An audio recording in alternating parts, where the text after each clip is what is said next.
લોકસભાની ચૂંટણીની તારીખો જાહેર થતાની સાથે જ તમામ પક્ષોએ પોતાના ઉમેદવારોની જાહેરાત કરી દીધી છે. ઘણી બેઠકો પર ઉમેદવારો જાહેર કરી દેવામાં આવ્યા છે, જ્યારે ઘણી બેઠકો પર અસમંજસ યથાવત છે. મુંબઈની આવી જ એક બેઠક છે જે હંમેશા ચર્ચામાં રહે છે, તે છે જ્યાં ભાજપે તેઓ છેલ્લી 2 ચૂંટણીઓથી આ સીટ પર કબજો જમાવી રહ્યા છે.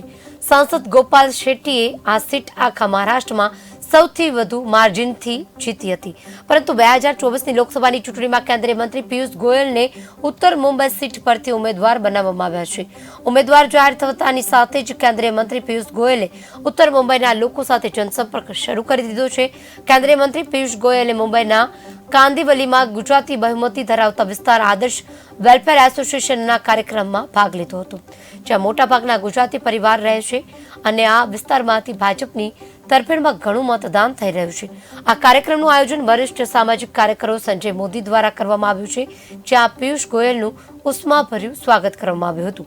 લોકોનો ભાજપ પ્રત્યેનો પ્રેમ જોઈને પિયુષ ગોયલ ખૂબ જ પ્રભાવિત થયા હતા.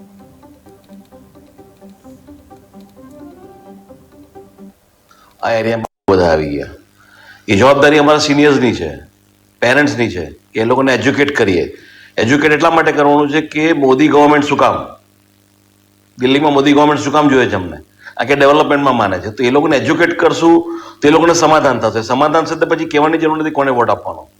તો અમારી આ વખતે જવાબદારી બહુ વધારે છે અને અમે જોશું કે પિયુષભાઈને ભારેથી ભારે બહુમતથી અમે વિજય બનાવીએ. આખા એરિયામાં, આખા વોર્ડમાં मेजोरिटी वोट એને જવા જોઈએ.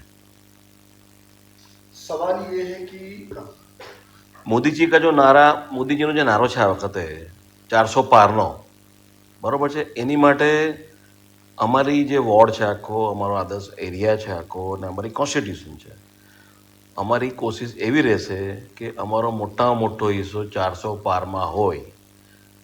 એનું કારણ છે 400 પાર 100% આવશે. એનું કારણ છે નરેન્દ્ર મોદીજીએ રાજનીતિની ડેફિનેશન બદલી નાખી છે. અત્યારે ડેફિનેશન શું છે?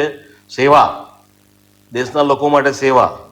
એક નાની વિલેજ, તાલુકા, સ્ટેટ, આ બધાનું ડેવલપમેન્ટ તમે જુઓ, ઇન્ફ્રાસ્ટ્રક્ચર ડેવલપમેન્ટ જુઓ, રોડનું ડેવલપમેન્ટ, સ્કૂલ, સિવરેજ લાઇન, પછી ગવર્મેન્ટ ઓફિસીસના બધા વર્કરો કામ કરે છે, ટાઈમ પર આવવાનું, ટાઈમ પર જવાનું, રિઝલ્ટ આપવાનું, રિઝલ્ટ ઓરિએન્ટેડ મોદીજી કામ માગે છે.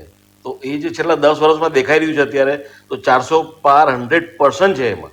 પણ અમે એ જોશું કે અમારા એરિયામાંથી મેજોરિટી, અમારો મોટો હિસ્સો એ 400 પારની અંદર, અને પિયુષભાઈને